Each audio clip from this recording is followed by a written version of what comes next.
It's time for This Week in WordPress, episode number 304, entitled Back from Holiday.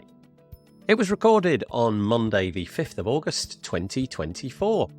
My name's Nathan Wrigley, and I'm joined, as always, by some fabulous guests. I am joined by Mark Benzakane, by Birgit Pauli-Hack, and by Tim Nash. It's a WordPress podcast, so what do? We're going to talk about WordPress. We talk a little bit at the beginning about the WordPress 6.6 performance improvements. Then we have an extended discussion about what's new in 18.6 of Gutenberg, particularly around data views. That gets quite complicated.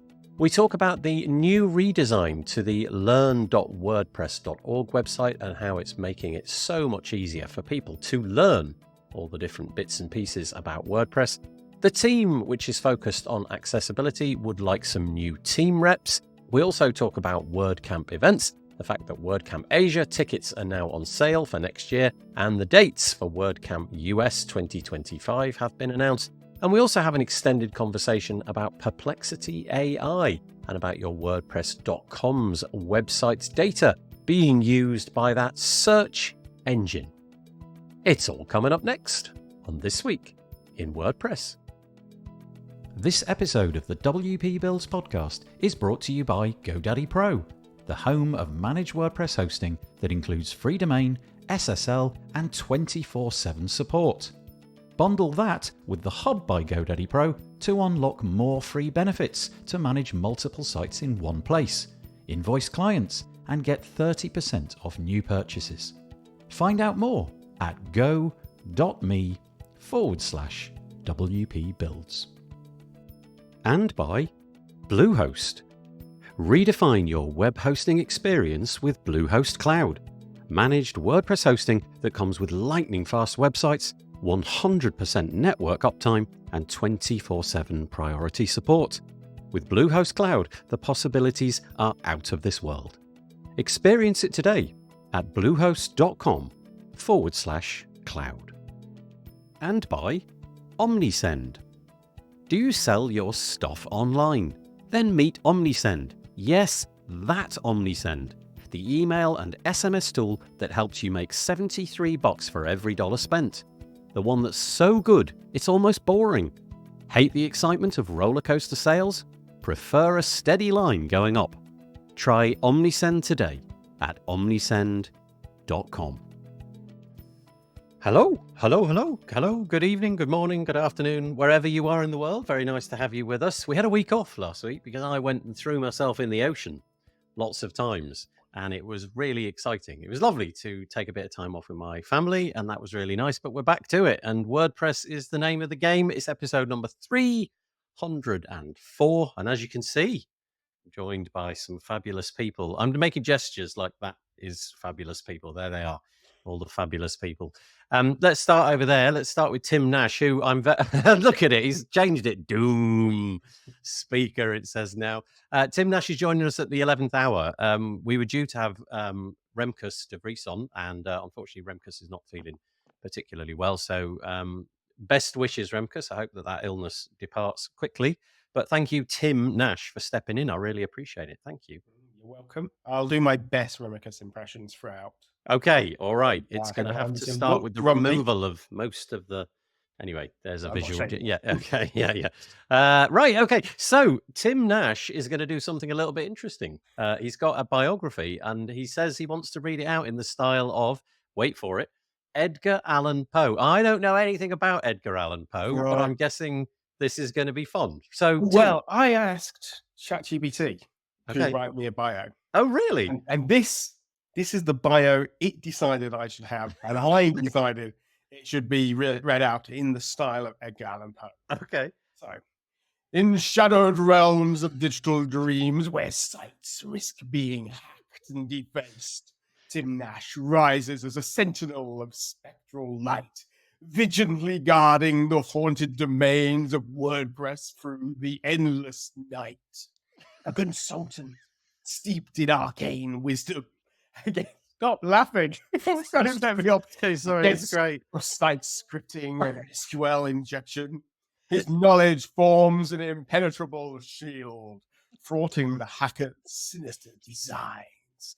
Tim helps you keep your defenses strong, ever vigilant, protecting both your site and its users from lurking threats. For those who seek fortress strong and true, Tim Nash, the guide will chart your course in the WordPress realm where spectral shadows waltz and dance. He is the unwavering beacon, teaching and training to keep your site updated, secure, your steadfast guardian, and spectral fool. Oh, no, right. Bravo. And Bravo. for anybody else, Edgar Allan Poe did Quaff the Raven. Okay. Oh, man alive, you carried that off beautifully. There's a couple of things to say. I am now going to refer to you as the unwavering beacon. That's my favorite bit of that. I don't even know what that means, but I like it. That was brilliant. Bravo. It looks like bacon too, unwavering bacon. But Yeah. I prefer that. Yeah. Well, thank you. So that's Tim Nash in the style of Edgar Allan Poe. That's brilliant. Right, recover and relax. And we've also got down there Birgit Pauli-Hack. How you doing, Birgit? I'm good. I'm good. Thanks so much for inviting me and having me and letting me be on the show again. You're very welcome. So Birgit has told me that she wants to read her bio out in the style of Snoop Dogg. And I don't know anything about Snoop Dogg. No, she I hasn't. can do it in German or something like that. You didn't say that to me. I just thought it'd be kind of fun. No, but I'll read your bio out if you prefer. Right. So Birgit Pauli-Hack is the publisher of the Gutenberg Times, which is actually a place where I end up getting a ton of the news for this show. You know, each week, the people that make WordPressy content, we just crib off each other, and it's this endless cycle of cribbing off each other, and that's how it works. But honestly, That's what it's for. yeah, exactly, right? Yeah, so go and Google Gutenberg Times and go and check it out. Anyway, it's a site with news around the WordPress block editor and beyond. Birgit also hosts the regular live Q&As on YouTube and hosts the podcast Gutenberg Changelog. Birgit has been contributing to the WordPress open source project since 2014 and contributes now full-time. Sponsored by Automatic with 2 T's. Hey, something exciting happened to me today. For the first time ever, my AI transcription tool got Automatic spelled correctly. Ever. Which is kind of impressive if you think about it. It actually knew that there was a difference between the Automatic with 2 T's and the regular word. I thought, God, it's getting better. We'll no doubt end up with, some AI content in there. But thanks for joining us, Birgit. Appreciate it. And third person we're joined with is Mark. Can I try it? Because No. You're just going to get it. Yeah, go ahead. Okay, Benzacoin. Kane. There you go. Kane is the second, isn't it? There you go. Yeah. Yes, okay. it is. Yeah. I'm So now you can can edit it in post and act like you got it right the first time. Yeah. That's what I'm going to do. There you go. Anyway, Mark put in a really, really long biography, which I probably am unable to read. So I tell you what, Mark, easiest thing is if I just hand it to you, and in a few short sentences, you tell us what you do. My name is Mark Benzacoin. I've been a WordPresser for like 100 years, and since Edgar Allan Poe died, I think. And I do marketing for Main WP and some other people, and that's about it. That'll do. I'm still waking up. It's I'm in California, so I'm crazy o'clock where you are. It's like I don't know what time it is. It's still dark. It's still dark out.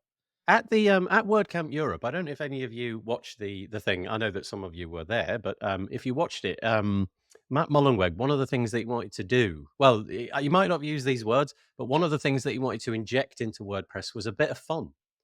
And I thought to myself, this show's been doing that for ages. What the heck? You know, we've been doing fun for it. Like Edgar Allan Poe, what more could you want? But thank you to all three of you for joining us today. We'll get on with the WordPressy news. Just a couple of bits of housekeeping before we start. The first thing to say is the platforms are kind of locking us out. More and more, the platforms are sort of not allowing the comments to go to and fro. Facebook is a particular example. If you used to go to the Facebook group and comment in there, you can't anymore. They've killed the API. So the very, very best place to go these days is just go to our, well, just the page where we've got this listed. And I can't actually find it. Yeah, there it is. That's the one. Go to wpbuilds.com/live. Share that with all your friends and your colleagues and drag people in. And the more comments that we get, the more fun it is. So that's wpbuilds.com/live. If you go there and you use the chat widget, which is on the right-hand side on the desktop, then you need to be logged into Google because it's a YouTube comment thing. But you'll notice in the top right of the actual video is a little black box. It says live chat, and you can pop that out. And you don't need to be logged into anything. You just need to put your name and that's it. So you can put some comments in there if you like. So wpbuilds.com/live if you'd like to do that. And we are joined by Birgit. Was she one or two? I can't remember. The other. The other. Last time we had both Birgits on, and it was highly confusing. But because they are the Birgits. That sounds like a band from the 50s. The Birgits with their top hits, Gutenberg. So Birgit saying hi. Thank you very much. Oh, there you go. The other Birgit. That's really nice. We're being joined by Dirigo Creative. I guess that's the name of a company. Saying checking in from Raleigh, North Carolina, I'm guessing. And then there's a chap here. He's a Doom speaker. He's saying hello. That's kind of nice. And I'm guessing this is you. And then Cameron joining us all the way from sunny Australia. Good morning from... What the heck? No. Oh, wait.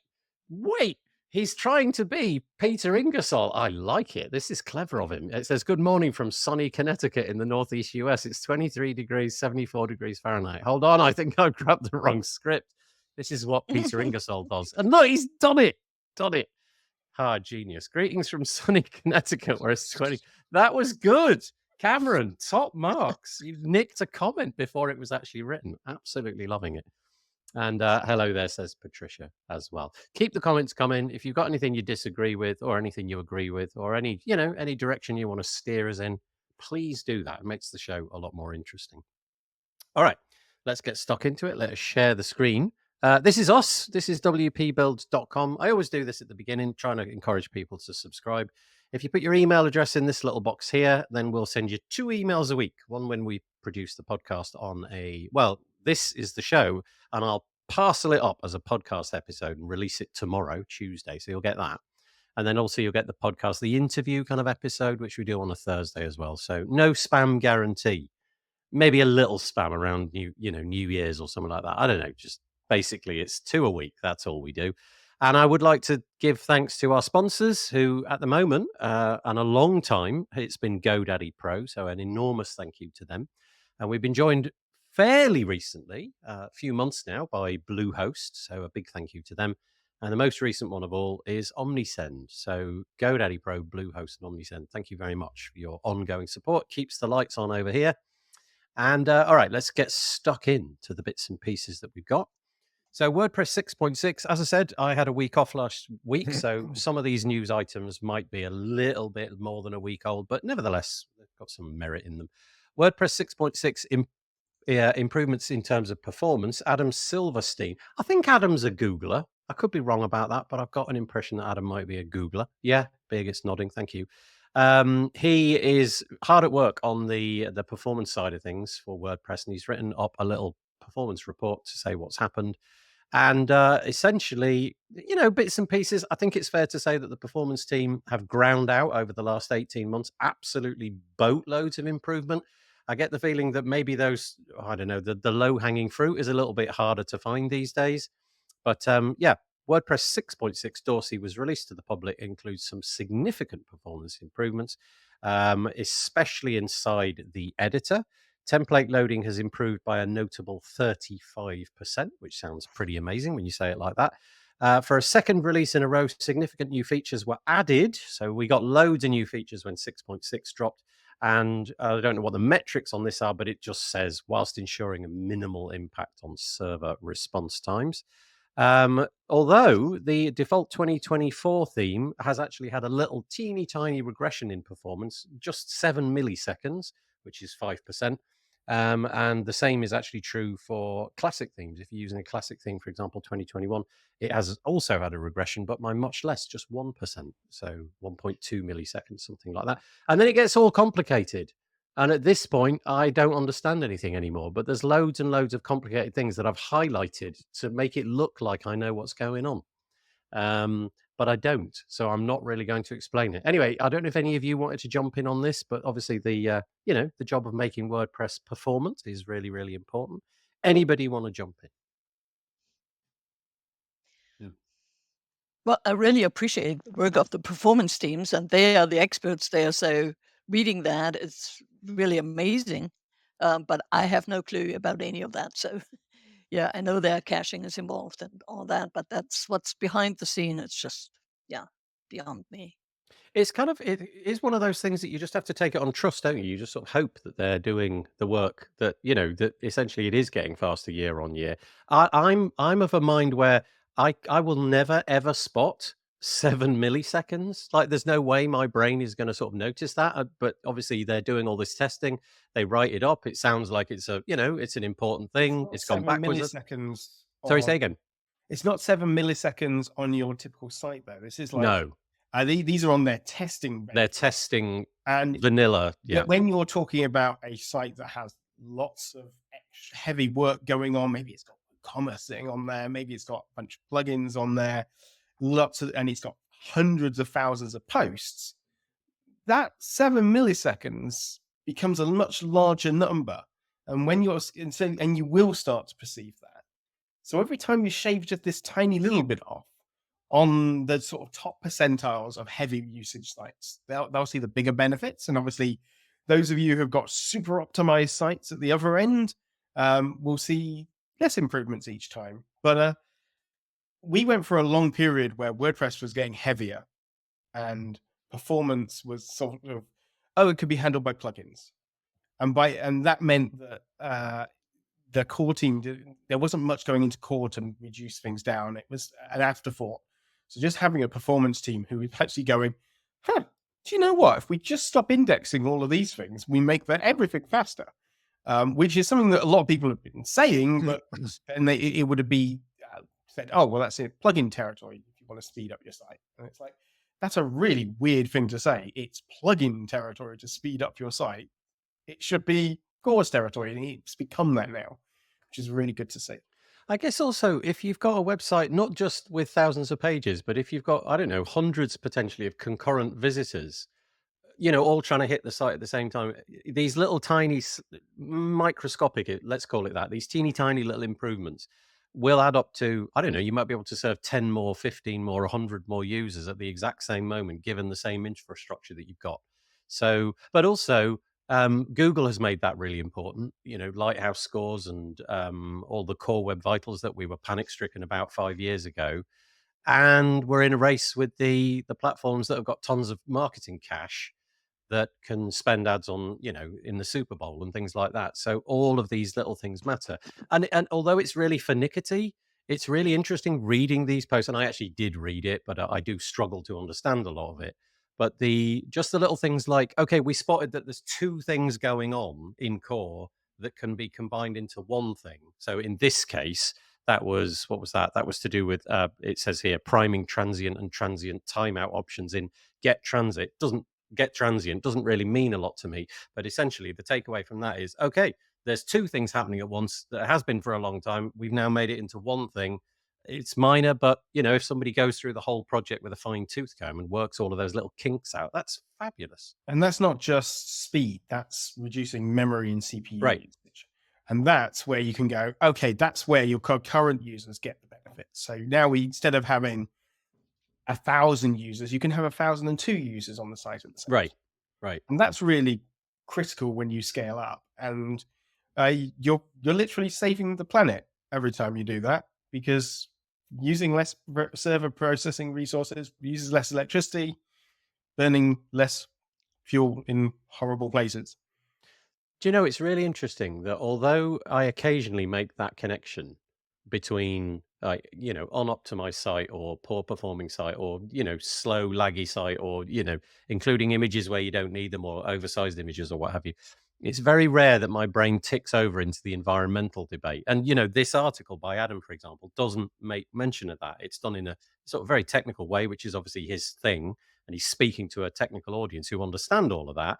But I think maybe an easy way through would be to describe the environmental impact of some of those things on a typical site, because that I can kind of get hold of. In a typical year, how much less carbon might I have on my website? And I know that there's projects which do all of that kind of thing. But yeah, Tim, good point. Birgit, you've had a go, haven't you? Mark, anything to say on this before we crack on? The only question I have, and this is because when it comes to what the performance team is doing, I'm truly ignorant. So this may even be a totally ignorant question, but I'm wondering, what are they doing about?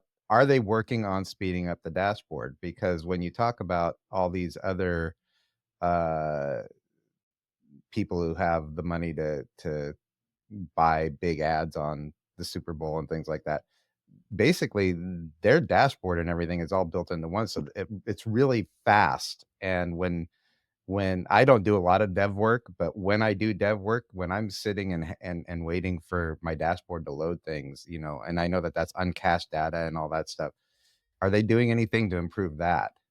I don't know, but my intuition would be that the answer is yes. But I'm going to say let's put a pin in that and Well, find out. let's Tim. take the transient one as a good example. Transients affect absolutely everything. That's true. Almost certainly unless you're sitting on a say some sort of managed hosting, chances are the transients are sitting in your database. So they're also benefiting from the auto options, bits, indexing options. So even in just that one release, there should be significant performance improvements. Yeah, that's a good point. So steady away on this particular article, but I think if we were to round up the way that the performance team has improved WordPress over the last 18 months, I think it's pretty amazing, really. The fact that we didn't have a team like that, and then now we've got some really rather intelligent eyeballs casting their eye over the core of WordPress. Yeah, amazing. It'd be interesting to see where WordPress would be right now if that team hadn't have existed. I think it would be quite a different, more molasses than oil. Let's just put it that way. Okay, so thank you for those of you that are continuing to contribute. Appreciate it. Courtney Robertson's joined us. Thank you so much. Who else? Andrew Palmer saying hi as well. Peach Neri is joining us. Thank you. And yeah, I think that's all we've got. Oh, no, and Elliot Richmond is saying WP Builds, putting the fun in WP. Yeah, preach it, Elliot. Thumbing through my best dad jokes as we speak. Yeah, that's it. That is the measure of my humor. It's plumbing new depths. Dad jokes always welcome. Put as many as you can find, Elliot, into it. Okay, here we go. Let's move on. This one is firmly in Birgit's territory. As we said, it's the Gutenberg Times is the project that Birgit's, well, I think not entirely, but largely responsible for. And we have this, the Gutenberg 18.9. What's new in Gutenberg? And the answer is quite a lot to do with this in particular. This was the headline article, data views. And actually, it occurred to me, Birgit, if you're just new to WordPress, and in fact, even if you've been using WordPress for ages, this term, data views, doesn't necessarily kind of leap into your head as to what it is. So can I just throw it at you and tell us what's new about data views and indeed what are data views? So yeah, to get back to, I totally see what you're getting at. It's pretty much part of that WP admin redesign, but it's right now solely visible in the site editor with list views for pages, for templates, for patterns, and they're experimenting, or yeah, it's pretty much a new design of the WP admin and all those list views. They're adding a few things in there with this release of 18.9. That was that you can reorder the columns, and you also could add some custom fields in there. And what I really like on the data views is actually the different layouts that you can have. Yeah, the grid view and what you're right now showing. And now they're working on the bulk actions. So if you check multiple items in the list and what are the bulk actions that you can do, we know, okay, deleting or editing. But yeah, what else is going to be there? They're also looking at support combined fields. So if in the filtering, so if you want all those published by a certain author, but not the draft ones and not the pending ones. You want all those that are published in a certain category from a particular author, maybe. Yeah, so combining that, and then on the pages section, you you see which one of the pages is actually designated to be the front page, and they just updated that icon there. So it's a lot of incremental changes every 2 weeks, and it's really interesting to see how it all comes about. There are quite a few experiments going. One is the data views for the posts. Yeah, so for now you can, yeah, whoever is new to WordPress is get a whole lot of confused because the WP admin is pretty much in two views. One is the WP admin as we know it, and the other one is in the site editor where everything kind of looks a little bit more modern and revamped. But then how do I get to the posts? You have to go all the way back to the WP admin login to go to the posts, and so there's yeah, that's the next part of it. That's going to come into data views. And what was the other one? Well, on this particular article, the main focus that I think they wanted to inject was, more flexibility in this data view. So as we saw Yeah. in the little video, and apologies if you're listening to this, but I'll link to the post, and you can see it's a short video. It's 16 seconds long, and there's no audio. It just shows how you can, I don't know, view things as a grid, but then you've got like this kind of more faceted search, so you can delve deeper and you can change the amount of columns that you've got. It's just a much more modern design. And actually, Peacher in the comments says it feels like Notion. I don't actually use Notion, but Notion's like a place to dump your brain, isn't it? It's I think unlike Notion, and I thought the same when as Peacher. And when I first heard the term data views, I got really excited because data views means data binding, which is like basically a visual way to represent data that you can pull from other places. And then I looked and went, that's not what this is at all. This is just redesigning the posts and Right, appearance. but they're still data views. Yeah, you pull data from somewhere. They are, but they are perhaps not the fantastical future I was hoping they were. And I think so in Notion and Obsidian and in loads of other sort of systems, the idea of a data view is normally you can effectively bind data into maybe a table or into a pattern and pull that data across. And I think that's the same terminology that's used in, say, Drupal. Right, but it's also the same terminology that's used in the components. So if you're a plugin developer, you can use your data that you pull in from wherever you come and put it into a data view component. And these components are all available to you. Yeah, you have all the grid view, you have the But are they? They're not available to you on columns. the You can page. decide. They're available in the block. This doesn't use blocks, though, does it? This is something different and separate. They're available under the NPM package WordPress /components, or if you go to storybook of components, you can actually see them all, and that's why they are kind of a little bit hidden, because they're still working on the components, but those will be available to any plugin, to any theme developer who has additional usage for it. Yeah, and that's what they do. They pull in data from anywhere. Is the idea of something like Notion that you can basically throw any kind of data at it? I don't know. So it might be like video URLs, it might be audio files, it might be dates or anything. And then in some way you can sort of map those things to all the other things and then display it in some unusual way. Like you said, a table, but it might be some sort of spider diagram or something like that. Probably better described as a wiki. Sorry. Yep. No, that's okay. No, I think it's not gonna go for the end user, that you can kind of put in maybe that's a future usage in a plugin. You cannot kind of connect it to an Excel spreadsheet or a Google sheet and then have it pull in. You need the connector to it. That still needs to be developed from a plugin developer. Yeah. So, but the display of it in the WP admin or on the front end, if you want to, can be the data view components that are smaller,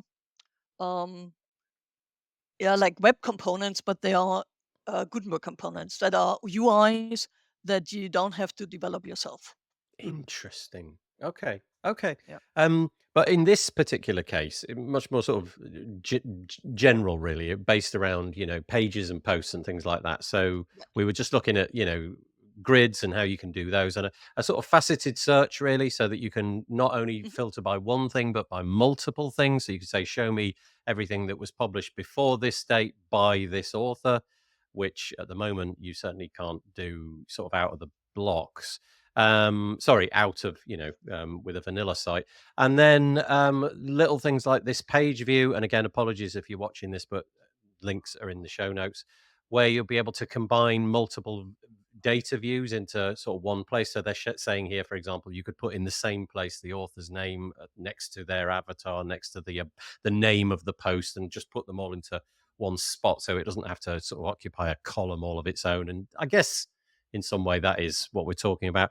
And then consolidating design tools across a bunch of blocks, and they're listed on the screen. So Gutenberg 18.9 brings border controls to gallery, bottom, heading, paragraph, quote blocks, social links, and term description blocks. And the image and search blocks also get margin support. So again, some little incremental improvements there just to sort of unify things. There's a whole load. Again, if I just scroll down the page, you can see there's absolutely boatloads in there, but they were the top level items. Yeah. Gutenberg had about 245 PRs. Wow. So yeah, you won't go through all the line items there. But I think it had about 84 enhancements that are tiny little enhancements that go for a big one, and then 72 bug fixes. Do you know, Tim, the curious thing about the about things like Notion and Obsidian, when you sort of see you go to their landing page and you see all of those data views, and they all look really impressive, and I always get kind of suckered into it, and I think, oh, I'm going to try this tool out. And then I try it with my ordinary set of things, like, I don't know, I'm doing shopping lists and I'm trying to remember wedding anniversaries and, stuff like that. And I can never conjure up a decent use of a data view that they're sort of suggesting would be useful. To me, I kind of like, I've kind of ended up back with Evernote. And I don't know if you've come across that. It's like an arcane platform. And basically it just gives you posts with tags. And with search, that's kind of where I want to be. So this sort of WordPress data view kind of fits, it maps to my head quite well. But all those other quirky things that you can do with Obsidian, and obviously if you're mining data, that would be really useful. But I just can't seem to find a use for it. A big bet. Yeah. And they really do use it as like a second brain type structure. Yeah.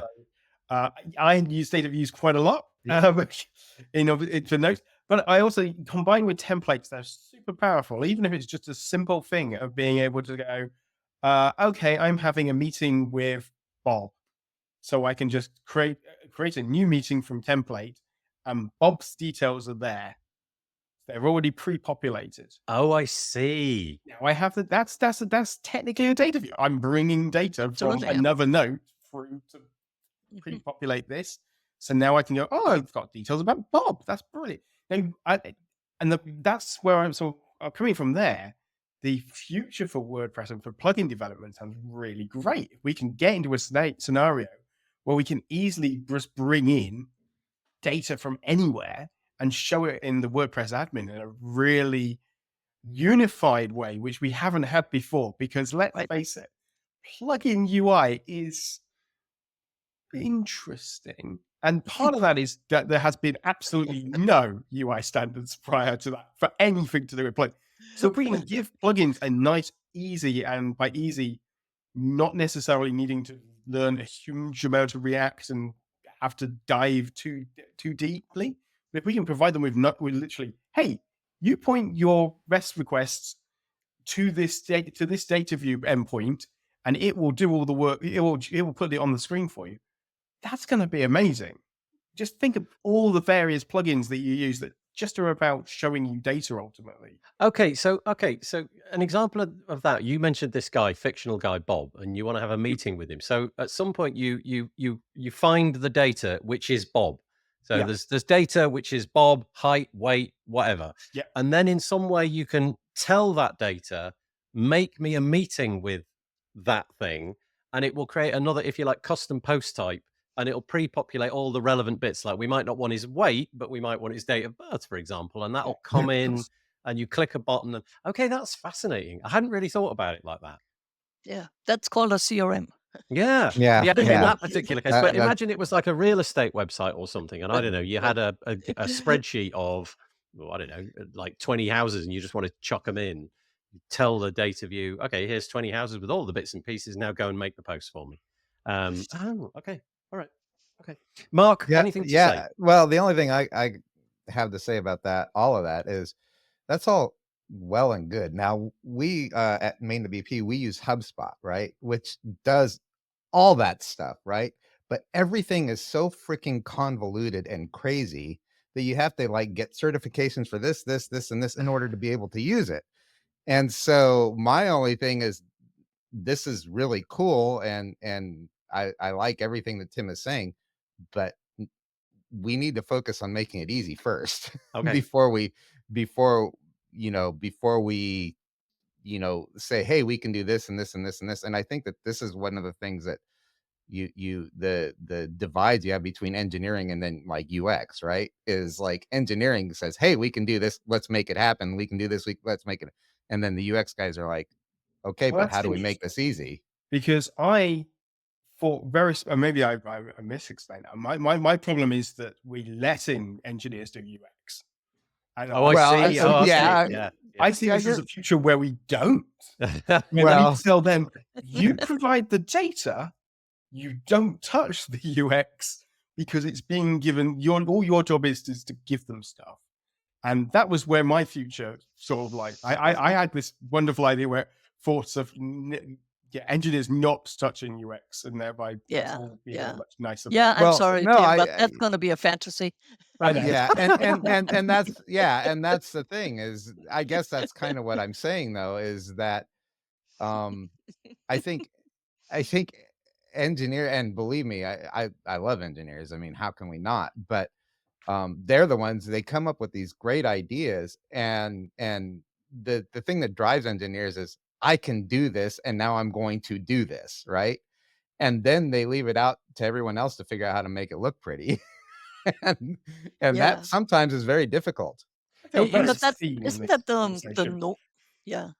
What's that? Isn't that the normal it is between a Word developer and a Word user, where you know that only 20% of this huge software is going to be used with a normal person. That's half insane. But but I guess I like the Notion part, and I really wanted to get into it, but I already had systems in place that I would have a whole lot of work to give up to give it all to Notion, and then I don't have the discipline for that or the time to kind of move it over. So I'm kind of that all-in-one. I'm more the person that said, okay, do one thing good, and I'll figure out the connection, somehow. And for me, everything is now it's a Google spreadsheet, but it might be an Excel spreadsheet. So everything is like, I just throw the data out to that, and then I manipulate it because that's what I know, and it's easy, and I don't have to relearn a whole thing and all of that. And I can do with an Excel spreadsheet, especially now with ChatGPT. If I don't know a formula, I just say, I have column A that does this and column C that does this, and then I've got another spreadsheet that does this, and I want this and this and this to do. Boom. I've got what I need to do, and within 10 minutes, I've got my spreadsheet doing what I want it to do. And I know that that's not necessarily efficient, but it's efficient for me because I'm not going through a learning curve. I don't think it's the least efficient. It's not modern. It's definitely not modern. It's definitely old school. I know Multiplan was one of the first spreadsheets, and that's kind of from the 80s or early 90s kind of thing. But it still hasn't changed how you use a spreadsheet. My Lotus Notes is doing well. I was going to say Lotus Notes is what I remember. Yeah, absolutely. Right. Yeah. But really interesting though, because this whole thing, we're at some sort of inflection point, aren't we? Where we clearly want to display more stuff than we typically have. We've decided that there's massive limitations on what we've got, and also we do like the way modern UI and UX looks. And it'd be interesting to see where we are in a few years' time. I doubt something incredibly complicated is going to come into core, because that doesn't seem to be its job. But the the options here for developers to push things will be quite interesting. Andrew Palmer has said, complicated. Don't let them be complicated. Make it Yes. simple. make it easy. Yeah, okay. Andrew Palmer says some page builders, some cloud page builders have this facility already. So you can see your posts and pages in a list view. Okay, thank you. That was the page view, I guess, that we had. And coming to core, he said. It's good that it's coming to core. Just very quickly, Nathan.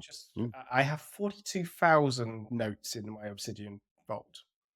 So they're discrete. Are they points of data? So is it 42,000 bits? A note is just a markdown file. Right. So it's and 42. in that file will be normally one or two things. And you can bind those 42,000 things to any other. Gosh, yeah. Wow. But I can also search them, and they've got nice graph views with tags. Yeah, yeah.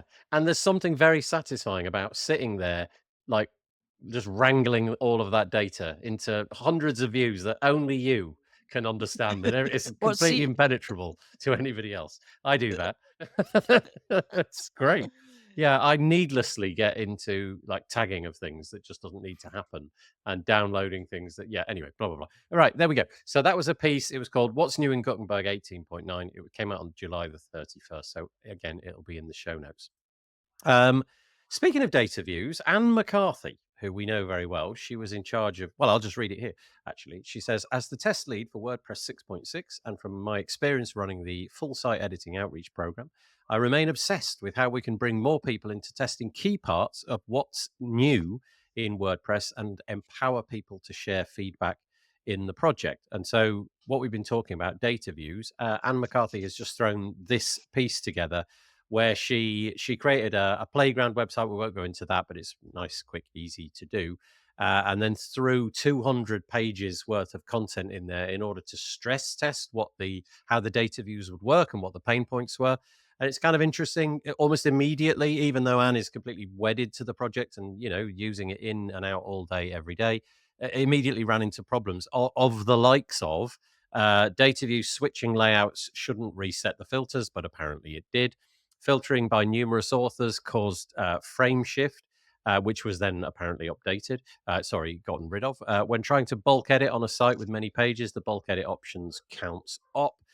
Changing the items per page to 100 results in poor loading experience, and a few more. We don't need to labor the point. The point is there were little gremlins in there, and the intuition that she has is wants to take this up to a 2,000 page website, so 10x the amount of data in there, and see how this goes. And because of the pain points that were run into, the idea is, can other people try this as well? And so that's what this page is about. She wants to figure out if this is unique to her or if there's other pain points. So again, I'll link to this in the show notes, and you can then join Anne McCarthy in finding out how these data views work for you, and if they're broken or if they're slow or if something behaves in an unexpected way. Her blog, Anne's blog, is nomad.blog, and this is called Join Me in Testing Data Views. So if you want to contribute to that directly with Anne, and then I presume that will lead back into the project itself. Anybody want to comment on that? Probably not. Should we crack on? Actually, I just want to say I like that she actually gives you examples of what to try at the end. Yeah. I think a lot of people, they say, yeah, I'd love to test it, and then they don't because they don't know where to start. So I think that's trying to encourage people to test something, giving them a place to start is a really good move. In my opinion.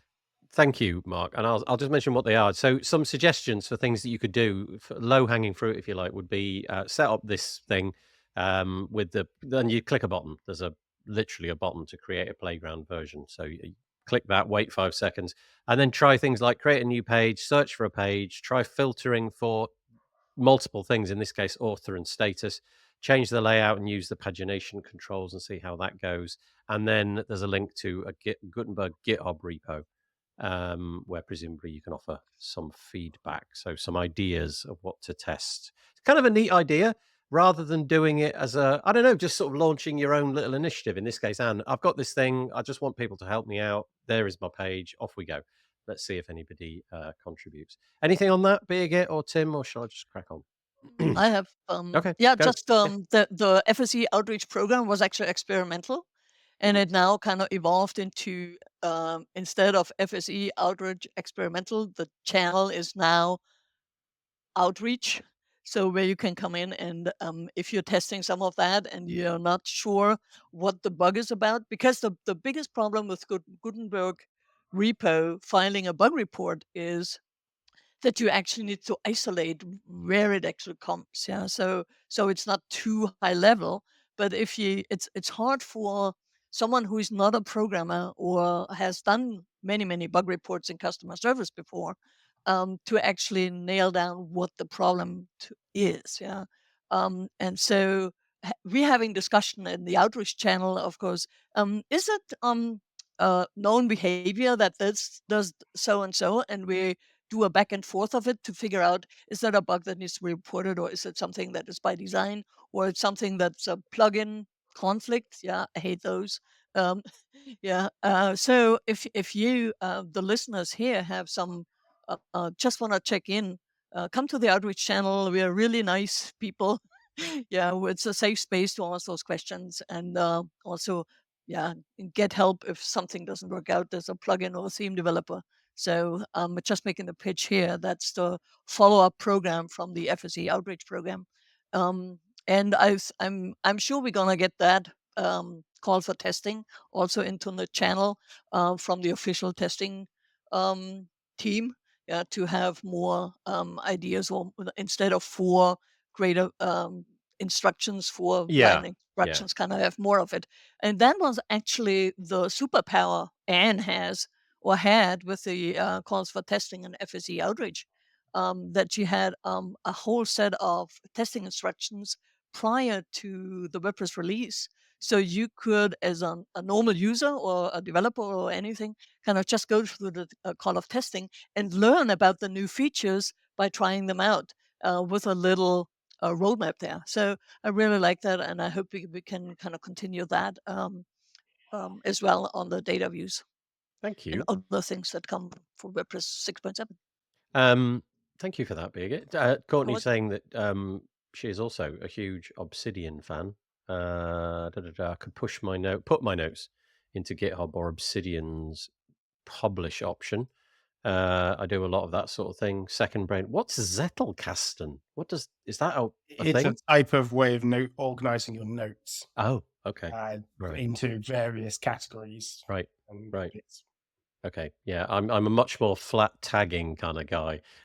Just something I'm imagining my approach is much more straightforward.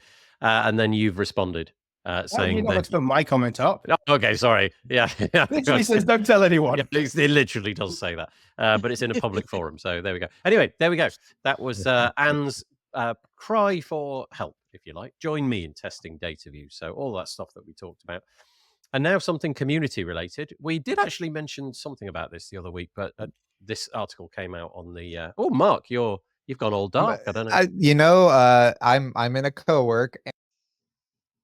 Takes place and Well, the there's lights some go power out if issues. the lights go out if you don't move for like a while, and Oh, I apparently see. I haven't moved for a while, so I may have to step away for a second and Yeah. do a little dance in the middle Yeah, of yeah, the yeah, floor do that. there, and Yeah, then nice. I'll be right back. Yeah, okay, okay. I'll tell you what. I'll hide you. Actually, I'm going for the Edgar Allan Poe look. How's it working for me? Nice. Be right Okay, back. you dance. We'll be back. We'll have you back as soon as you're ready. Okay, so this one we mentioned fairly recently, which is all about Learn. Learn has had a bit of a facelift, and although this, well, I mean, obviously modern design looks better than old design, or at least in my opinion, it does. On the left is the new Learn website, and on the right is the old one. I think you can probably spot the difference.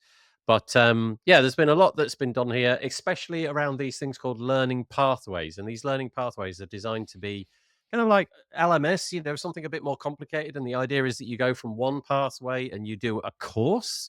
And if you can see here, you can see that this course over here, the beginner WordPress user course, comprises of loads of lessons bulked into little modules. And the idea is that these pathways will sort of neatly segment. In the end, there'll be like a spider diagram of things that you can do. You can go from one learning pathway directly to another obviously, if you want to become a developer, you'd probably start with the basic ones and then move into the more advanced ones and what have you. But I just wanted to point out that this has all had a bit of a facelift. And there's going to be a lot more content. It says here, 2 more learning pathways are on the horizon geared towards designers working with WordPress and those who like to contribute to the WordPress project. I know it seems like a bit of fluff, but, making something like that website look attractive and have an easy to understand sort of LMS structure in the background, if we're trying to promote this software, having it easy to understand and having learning materials that you can get your hands on for free, might I say, for absolutely no money. That's really nice. So this piece obviously is on make.wordpress.org and it's called Meet the New Learn WordPress. But obviously you can just go to learn.wordpress.org and check it out for yourself. But I really like it. It's really nice. I don't know if there's anything to say there. If there is, jump in. If not, I'll move on. I like it. Yep. I like it too. What I really like about the courses is that you can actually point to single lessons. So if you as a user know, okay, I don't know exactly how the media library works, and obviously nobody really knows how that works, but you can get a lesson of what is there and then move on. You don't have to go to the course. The same thing when you are working with clients and they have a hard time with their content creation. Now you have a place, instead of creating that video yourself, which sometimes is a service that people do, but you can just point them to the single lesson in the WordPress beginner user or in the beginner developer place, and then say, well, go through the lessons and then come back with your questions, kind of thing. Yeah. So you don't have to do all that explaining yourself. You have official material that is up to date, and you can point your clients to it, to learn more. It's really nicely laid out, isn't it? The whole thing just looks Very really, really much, nice. yeah. And then the sort of the killer feature, really, I think, is this button. You click that and you get to where you want to be. So I'll do it. It'll probably kill my machine, but Is here we go. that No, it's a putting you into playground. like, is that a playground? Okay. It's playground, yeah. But very nice. but obviously it's going to dump. I can't actually comment as to what is in this prepared lesson because I haven't actually seen it. But I think the intention is, if it's not already got the content in it, that at some point it will have content which is adjacent to the subject at hand. I'm not sure if this is. Let's quickly go and have a look. I don't know, themes plugin. Yeah, it's it's got no particular. Let's have a look at posts. No, there's no particular pages or posts in there. But I was speaking to Jonathan Bossinger the other day, who has a great deal of input in this whole project, and the idea is that at some point, you'd click that button and the learn site that was brought to being inside of Playground would have content that reflects what's going on in the actual lessons. Isn't that nice? Such a cool little project. I just came back from WordCamp Canada and I did a presentation called the problem parenthetical S problems with WordPress. And one of the things that I brought up was that onboarding is very difficult kind of for new people. And I think this is a good step towards some of us who have people come and say, how do I get into WordPress or whatever? This is a good way to, before it seemed a little bit more messy. I hate to use that term, but now this is really clear cut and I really like it a lot. Yeah. You've got filtering options, so they've got this idea of level, advanced, beginner, intermediate, and so on, and then you can filter down like that. But then you can filter down by, let's go block. Oh, I don't know. Let's go, block development. Let's apply that, and we've only got one thing there. Presumably, that's going to be a lesson within a course, or it's a course itself. Don't know. No, it looks like it's just on the course level there, because I was probably on the course page. But it looks really nice. And of course, all of this is completely free at the minute. Beginner WordPress developer learning pathway, which is, 59 lessons, it says, so 59 bits of content to watch. Beginner WordPress user might be good for your clients, that one. If you've got a client roster and somebody new is joining the company and you want to help them get started. Intermediate WordPress user, intermediate theme developer, develop your first low-code block theme. Gosh, it really does span a lot, doesn't it? Introduction to the WordPress API, REST API, converting a short code into a block, developing your first WordPress block, community team program supporter task. Ooh. And it goes on and on. There are three. It's paginated. There are three lots of things that we could look at. Amazing, really. All for I'm free. curious. I am curious, like the beginner WordPress developer, and this is just throwing it out there. Do you think that it said 59 lessons? Do you think that that is intimidating to people? It's just kind of The a number theoretical 59, you question. mean? Yeah, the Yeah. number 59. I think they've done a great job on the screen. You can see that they've put it into these little accordions. So in effect, you could view it more like, I don't know, 10 topics or whatever it was we're looking at now. But also, I think the approach. So, for example, if we launch this first one, which is WordPress and web servers, the basics of the basics, you'll see that there's a whole load of content, written content, including code examples, and then the video itself, which goes with it, is a mere 6 minutes. So it's little bite-sized bits of content. So if it is intimidating, I think it's a good way of kind of spreading it out and Breaking it down. yeah, maybe there's hours and hours of content in here, but it's done in little bite-sized bits. Yeah. I don't know. Good thought though. Anybody want to comment on Mark's question there? Any development's going to be, I guess, intimidating depending on where you're starting from. I think part of the problem is I don't think that there should be a course called Beginner's WordPress Development. That in itself has a problem. Are you a PHP developer who's going to be coming into WordPress? Are you a JavaScript person? Have you never programmed in your life? Do you know what a web server is? All of these would have a massive impact on whether that 59 lessons are worth any of your time, or whether you could have maybe got away with one or two of them in a specific subject. And you could just pick the single one that you want. Well, and the nice thing about how it's laid out is I think as long as you can get people to click in initially, they're going to go, oh, cool. Well, I know this, I know this, I know this, I know this. And it's not drip feeding this. And I think that's a really valuable thing because so many of these courses, especially if they're commercial ones, are driven by keeping you in a funnel that drip feeds along. Whereas this, you can go, actually, you know what? I know about web servers. I could probably just skip this. And I don't really care. I think it's quite nice. It hasn't gamified it, which I know. I suspect is probably actually on the cards that they are going to gamify this, and everybody's going to be required. Well, so interestingly, to that point, Elliot Richmond popped up. Sorry, Mark, your head got chopped off there. It said it would be nice to attach badges. So I guess there's a little bit of gamification going on. WordPress profile badges to say that you completed a particular course, like when contributions are made. That's kind of nice, I guess. And then let me have a look. That is what they're doing if they're recording with me. Is that about the WordCamp? Oh, is that your talk at WordCamp Canada? I don't know what the drama is that you're talking about there, but was there a drama? Well, let's not get into that. I won't get into it. Yeah. Okay. But if anyone wants to know about it, they can contact me personally, and we can talk about it. Oh, right. Okay. Oh, gosh. It's not that much drama. It's like in the world of WP drama, it's like that. Oh, so. No. Those ones are like. You zoom right in on that. Okay. But yeah, one thing that was curious to me was whether or not you could save your progress, because it says here, I'm not showing my screen.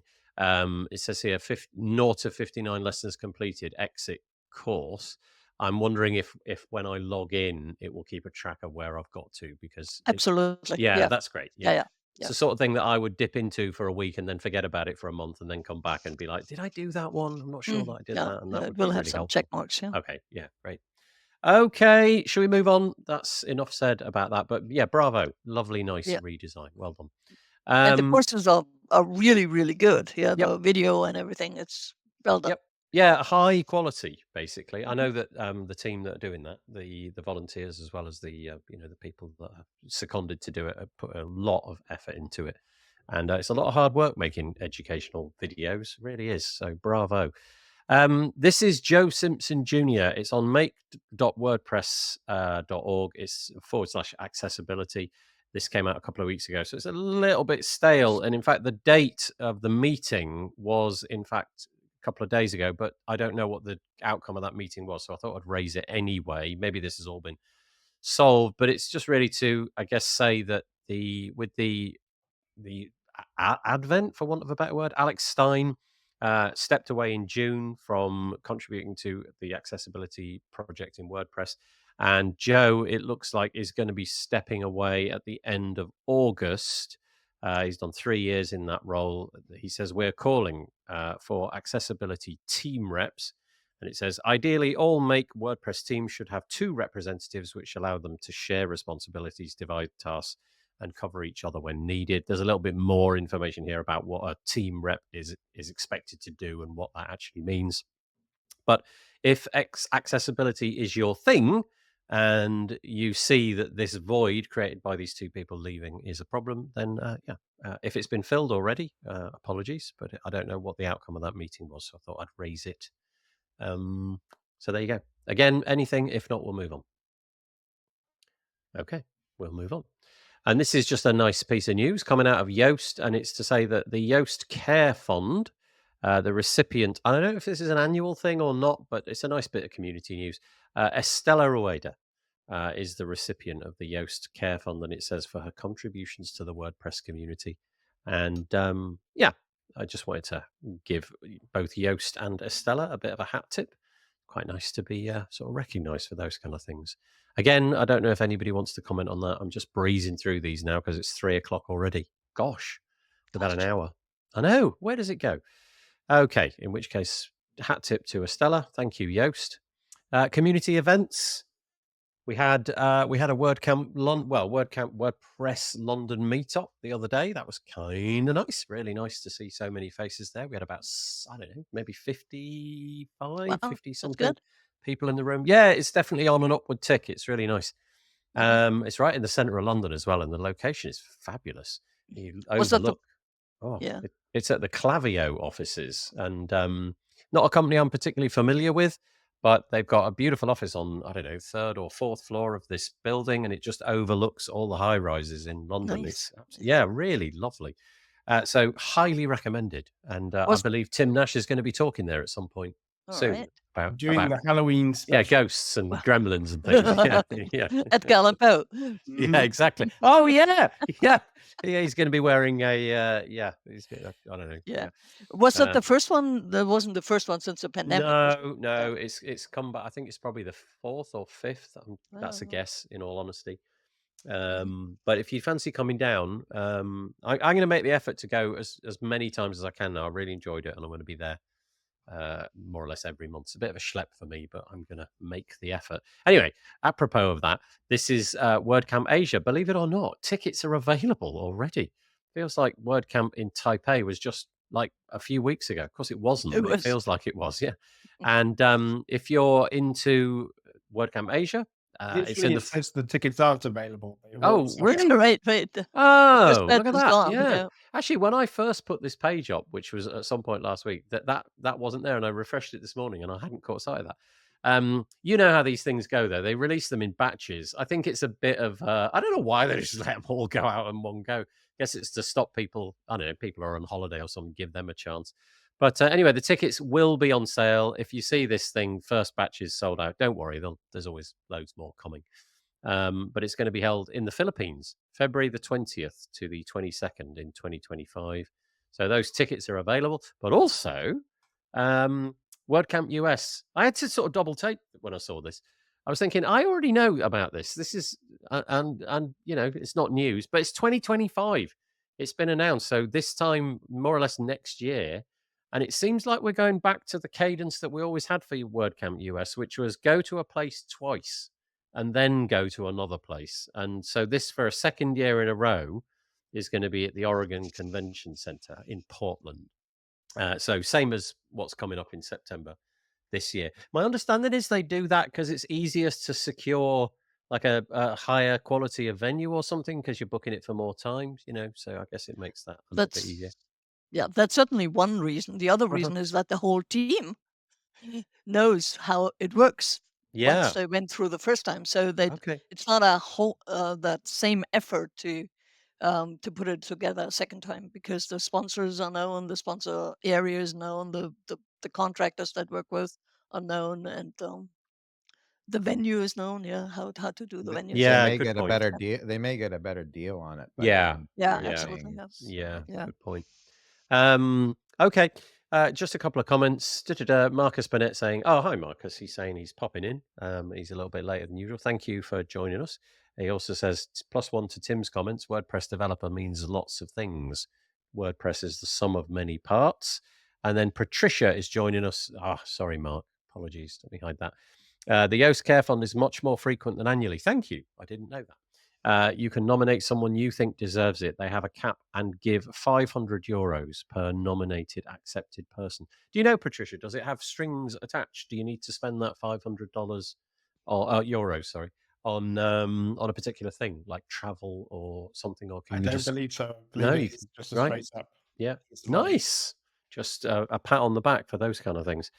Oh, says Courtney, those dates versus back to school season are terrible. Okay, so this is interesting. So a couple of weeks ago, we had this whole WordCamp Asia thing. No, WordCamp Europe. yeah, it was WordCamp Europe, and it was colliding pretty horribly with a major Muslim festival called, I'm going to say Eid, but everybody that I say that to says you pronounce it not like that. Anyway, that one, Eid al-Fitr or al-Fitr. Apologies to all of you who know how to say it, but there was a collision, and the dates had been created, and it was immovable at that point. There were too many obstacles to unpick it. But that's interesting, Courtney. What are you saying? That they literally coincide with like end of term or something? In the UK, that is fully in the middle of school holidays. I mean, not in the middle, but every single school in the UK will be on holiday during the latter part of August. So that's going in to, the U.S., school tends to start end of August, right. all the way through September, depending on where you are in the Okay. U.S. And yeah, so it can be pretty challenging.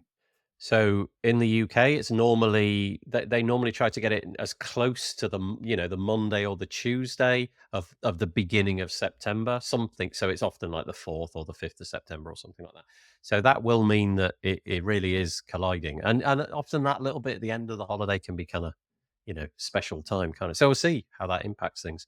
WordCamp US date says Marcus, I've been around the first week of school the last few years.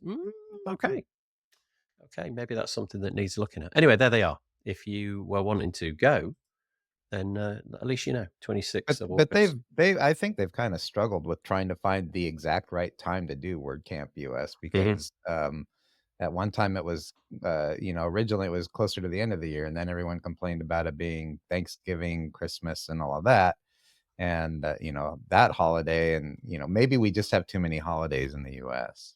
This time around, I don't think anyone would agree with that. Yeah, it's on the 17th of September. Well, I've got these written in my diary. I'm not looking at the webpage, so if I've got these wrong, I apologize. But basically, it's on 17th to the 20th of September. So latter part of September, which is quite different from the dates we got there. But it also is fully in the middle of the week. So Tuesday through Friday. So you really do have to take that out of your work schedule. So that's interesting. I do like that though. You do. You treat it as a work event. Yeah. I'm very much in favor of it, of WordCamps being part of your week. I know it excludes certain groups as much as it includes other groups, but certainly as a parent, giving up a weekend has much more connotations than simply saying, I'm going to be at a work event for that weekend. You're giving up time with your family, and that's a much harder thing to justify to most people. Yeah. And then both you and I were at the WordCamp Whitley Bay event, but that was just the one day, right? So that kind of had much less of an impact. It was a Friday, kind of Fridays since COVID. Nobody works Friday. So yeah, but okay, interesting. Anyway, they're the dates. You now know, so you can buy your WordCamp Asia tickets, and you can at least start planning if you want to go to WordCamp US. Right. Okay. So this is it's sort of a bit of self-promotion. I apologize about that, but it's a podcast that I recorded for the WP Tavern with two people at WordCamp Europe in Torino not that long ago.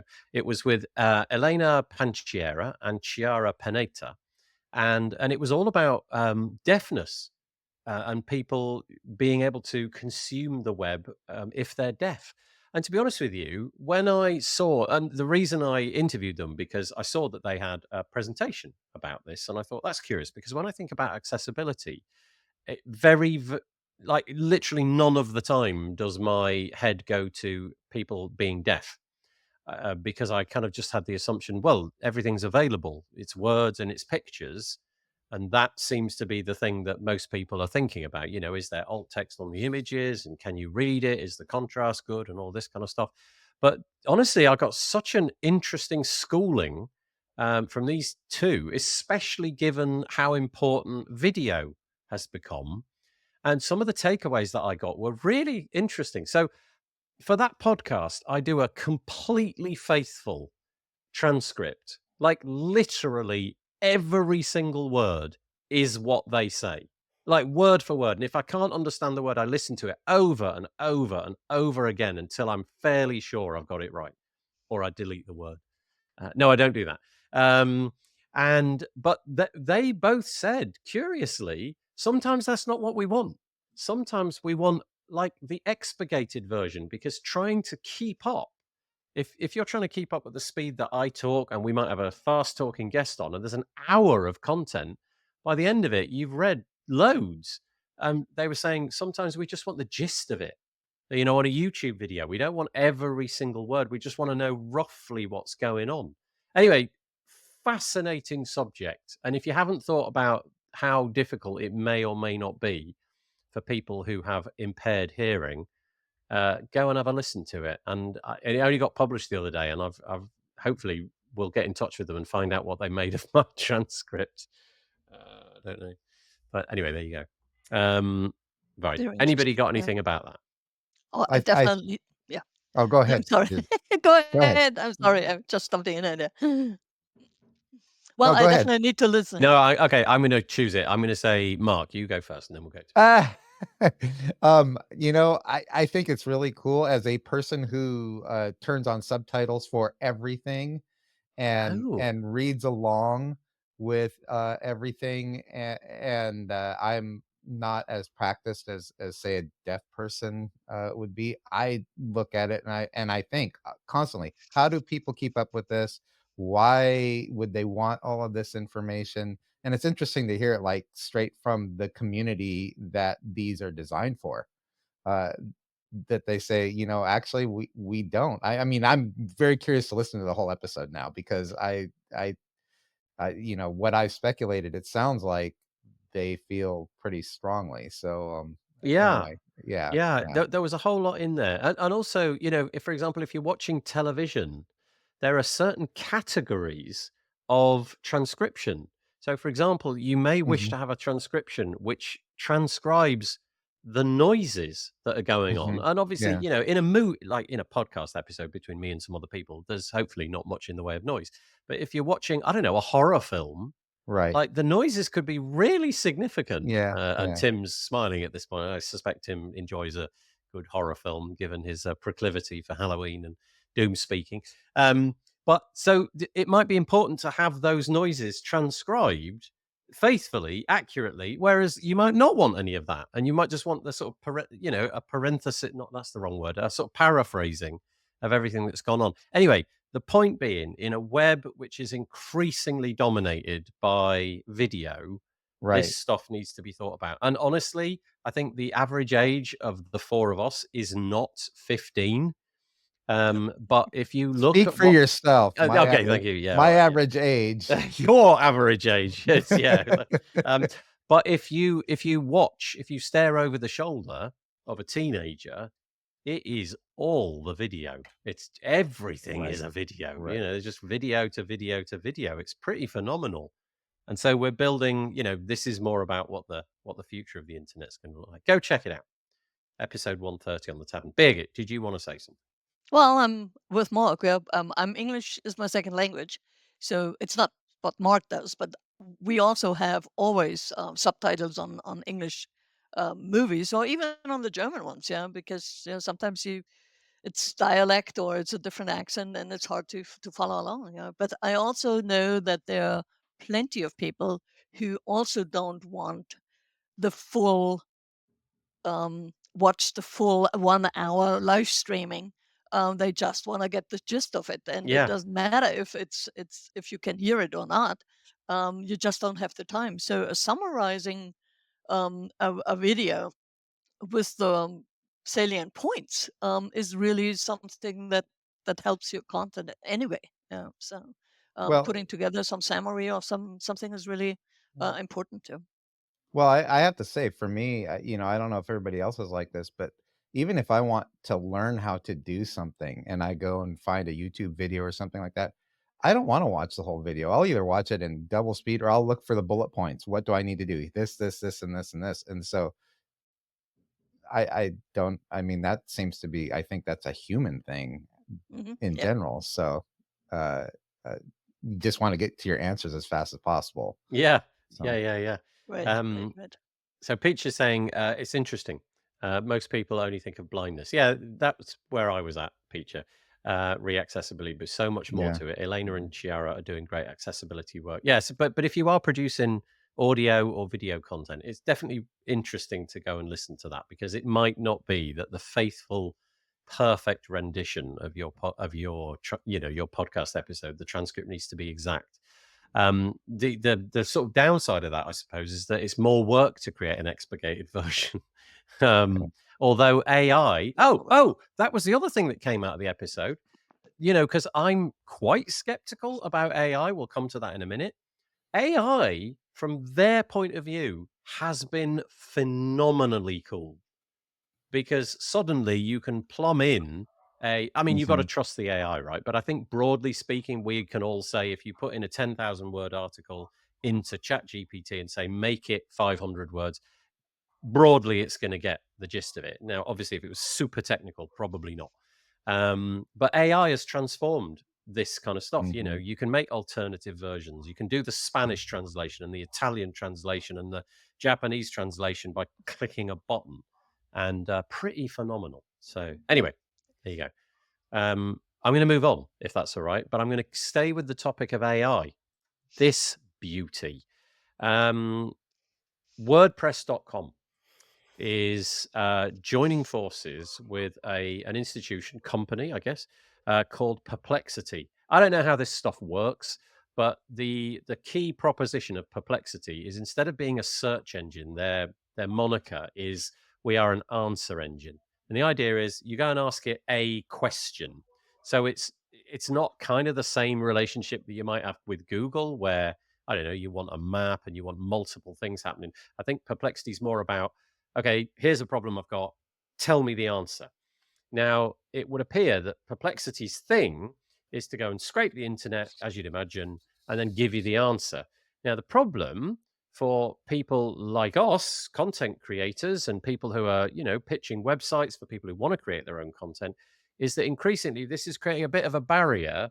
Google, its job is to, well, at least its job was to, you put in a query and it will send you links to websites, and you click on those links and hey, everybody's happy. Google got their thing and we get traffic. But in this scenario, you don't get traffic, because Perplexity's job is just to give you the answer. And there's been a bit of a brouhaha about, look, Perplexity's gone out, scraped the internet, and by all accounts, and you can see it on these Verge articles, Perplexity's Grand Theft AI, and another one, Perplexity is cutting checks to publishers following plagiarism accusations. The accusation is basically that they're managing to find their way around people's wish to have their content protected. So think robots.txt. I don't want Perplexity to have my content and serve it up, and I don't get any credit for it. They're getting around that. And anyway, so all of that, now WordPress.com is going to surrender its content, for want of a better word. But Perplexity has come forward with this idea that, okay, in return for your content, we will give you some of the ad revenue and we will share it with you. No idea what that'll look like. I'm imagining it's like a bit like a Spotify kind of thing, where you get a teeny bit. If you've got a super popular site, it might work for you. If you've got like a normal site, maybe not. I don't know. Anyway, I just think this is fascinating. We're just pushing new boundaries. WordPress.com is going to give up their content. And I was very careful in that I read it. It said, if you want to opt out. So the word there is not if you want to opt in. If you want to opt out, we already offer the ability to opt out of content sharing. So the box is there to tick, but unless I've read it incorrectly, you have to go in search of that box. So yeah, I don't know what you think about all this. It's a bit brave new world, but it kind of certainly a bit of a watershed moment for content creators, I think. Over to you if you've got anything. I guess I'm going to ask you a very simple question, which is Google's been doing this for a long time. In that, if you think about Google's knowledge base and one box and all of this stuff, Google started off, as you said, with this idea that a very simple deal with you as a website owner. You let us take your data and we'll send users to your site. It was a pretty fair exchange in many ways. But over the last 10, 15, 20 years even, Google has slowly but surely been sending less and less people to your site because they've been delivering the answers themselves. They even now have an AI bot that does exactly this. All right. But you are happy to give them the data still. So you still clearly see the value in that deal. Yeah. I guess holding up Google as the thing that I want isn't the case. I'd rather that Google wasn't doing that. Actually, that's not even true. Honestly, I don't really have much of a position on it because none of my content gets that sort of reach, if you know what I mean. Yeah. But if I was like, I don't know, iFixit.com, where the whole point is to, you provide an answer. How do you repair a Samsung Galaxy S whatever phone? We'll give you that information. If you rely on, I don't know, ads, for example, and even now though, Google, although it does give you a bit of that, it does you do get that flavor of other things, don't you? Like it might show you a map where the local repair shop is, and it might show you alternative listings. It's not perfect, is it? None of it's perfect, but this does seem to be straying into new and interesting territory. The second thing I was just going to bring up is that most people don't come and visit sites. You said it earlier. Yeah. They're on their phones watching videos. So there's a whole shift where the second largest search engine for a long time has been YouTube, but it's quickly being caught up with by TikTok and similar. People aren't searching iFixit on Google to how to fix my iPhone screen. They're going to be searching on YouTube how to fix my iPhone screen. Yeah, right. YouTube literally puts a box saying, you cannot leave our platform. How dare you try to click on this external link? And then in a very tiny print, okay, I really do understand the risks of clicking on this link. Same things. If you go on any of the social media platforms and you link to your stuff, there's no way that gets promoted. You'll find that weirdly your reach, for better term, suddenly reduces for that given post. Yeah. Because the social media systems do not want to go to your site. Nobody wants to send people to your site anymore. Is this not a way of at least getting the data that from your site? By the way, I'm playing very much a devil's advocate. Oh no. I think that's the argument. It's interesting, isn't it? Because trying to figure out what the publishing incentive is. If your incentive is just to be a great custodian of knowledge, and you just want to, give your knowledge away for free. But if you're like a local journalist or something, and you spent ages researching a particular thing, and you discover that your website doesn't drive any traffic, and the only model we've got these days for journalism is ad based. I mean, in the UK we've got something slightly different, but it's only for one institution.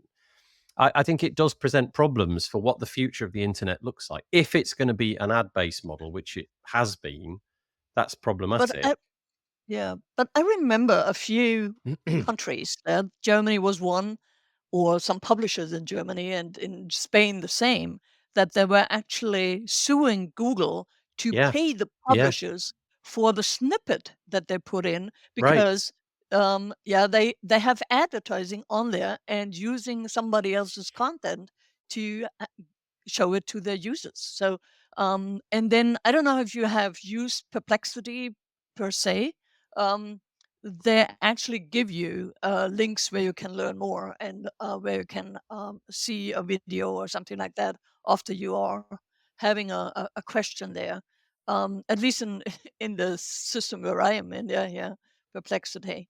But it's also I'm with Tim there, yeah. Where there was we liked it when Google were kind of harvesting our content and putting it in the AI and then giving it out in answers. But all of a sudden, yeah, we don't want to do it with AI anymore. Yeah, it's Google interesting has because an AI. Yeah, that I've was the AI for 1998. Yeah, I'm not entirely sure that we were all that happy with it back then. I just think we're just no, that's true. learning, we're just figuring it out, aren't we? And it's, you know, when it was a fairly blunt algorithm that obviously people were trying to game but didn't really understand it, but they knew it was an algorithm which, if you could actually unpick it, you could figure out how to make it work. This is just something so interesting, you know, and it's so quirky, and I think it's going to really, well, undermine is the wrong word, but upend, make it difficult to figure out what your publishing workflow looks like if you're trying to make it into a career and you're trying to make your website pay for itself. But also, I think I do think if you do put something in telling Perplexity, do not scrape my content, and then it does scrape your content, that seems that's something that's a little bit concerning, isn't it? Because it's Yeah. kind of like, Absolutely. I'm going to take it anyway. I don't really care. Well, And actually, it's interesting. Perplexity didn't do it. They employed a third party who did it on their behalf. I mean, even getting around that, we've back in the days when RSS was a thing that people actually wanted to have. Right, it is. The second that you ended up with, everybody would start off with their brand new blog, and it would set the RSS feed to show the entire post. Yeah. And then within a week, it was down to a snippet because they realized the bots were just taking that and publishing it elsewhere. Yeah. The second you post on the internet, you lose control of that content. That's whether or not you legally think you have, morally have, but in practical terms, I publish something, it is gone. Yeah. They could easily argue, we didn't scrape it from your site, we scraped it from Mirror dot over here, which Yeah. and that's where we got it from. So there's so many arguments. But if you publish something on the internet, it's on the web. It's on the internet. It will be an interesting tightrope for the PR department at WordPress.com to have to tread, where, you know, I would have an expectation that a proportion of their user base do have a supposition that my content is mine, and I didn't need to go out there and tell the bots to stop finding it. I just, that should have been the case. So I completely agree with you, Tim. You know, you click publish, you lose control of it. You know, that's in a sense, that's what you're trying to achieve, isn't it? You know, you put it out there and it's gone. It's just going to be interesting to see how these publications, who, you know, have resorted to all sorts of things, you know, just filling the page with ads or putting up paywalls so that you can only see a proportion of it and hoping that you'll subscribe. It'll be interesting to see what this adds into that mix, and the rate at which it changes our expectations, you know. Just make sure your snippet has your website link in at the very beginning of it, so that at least you're, right. you know. Yeah. Okay. So there we go. Yeah. I'm gonna have to rush a little bit. In fact, I'm just gonna go right to. Do you know what? We're on time. There's about 8 other pieces that I was going to mention, but now that we've kind of run out of time, I don't think I'm going to, because that's where the show ought to end. And I know you lovely people have got better things to do, and I've got to take my son to the gym in about 10 minutes. So if I start droning on about other things, I'll get in trouble with him. So apologies for making you read things which we never talked about. That's my fault. But that means that we got stuck to read these things. Oh, sorry. Yeah. Oh, Yeah. But that's it. That's probably what we've got time for. There was a whole load of other stuff. The newsletter, which comes out tomorrow, which, as I said at the beginning of the show, you can subscribe to. It'll have a load more links for other bits and pieces as well. But time's up. That's all we've got time for. So it just remains for me to say a big thank you to Tim Nash, to Birgit Pauli-Hack, and to Mark. I'm going to get it. Benzocaine. There you go. Yeah. I had to think of Novocaine, and as soon as I think of Novocaine, Novocaine, Ben's a pain. Okay. I mean, Yeah, there's like, Ben's a pain. I there like you it. go. Yeah, There okay. you go. Yeah, thank you for joining me today. And thank you for anybody who was in the comments today. Really appreciate that. It's always a little bit slower in the comments during the holiday period, but I appreciate all of those people that came and joined in. Just one quick one from Cameron. He said, we shouldn't be surprised that a multi-billion-dollar corporation is doing things typical of a multi-billion-dollar corporation just because they use a WP logo. Ooh, and on that bombshell, I'm going to ask you all to give me a wave, if you don't mind. Can we raise the hands? Give us a wave. Oh, yeah, nice. Okay, everybody did it first time. And we'll be back next week. I don't know who's going to be on the show exactly, but we'll be back next week. So I will see you then. Thanks so much. Take care. All right. It's good to Bye. see you. Bye. Take Bye. Bye. care. Bye. Bye. Bye.